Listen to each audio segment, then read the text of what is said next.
Hello people, welcome to Tarun water Wala. నేను 2 బౌల్స్లలో చిక్కుడుగాయని సపరేట్గా తీసుకున్నాను. సో రోజు కూరగాయలు వండుకునే ముందు కడుక్కుంటాం.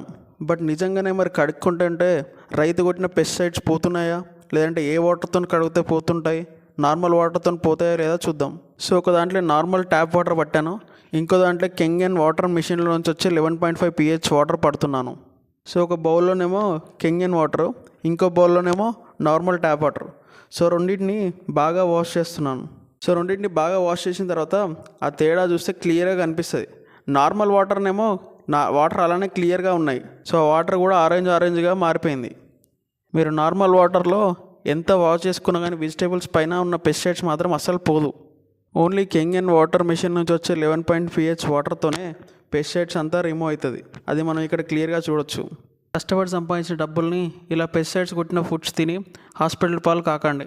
రోజు తినే ఆ కూరగాయలని మార్చలేము, కానీ వాటిని కడిగే నీటినైనా మార్చి ఆ పెస్టిసైడ్స్ నుంచి విముక్తి పొందండి. ఒక్కసారి కెంగన్ వాటర్ మిషన్ పెట్టుకొని 25 ఏళ్ళు మీ కుటుంబం ఆరోగ్యాన్ని పొందండి.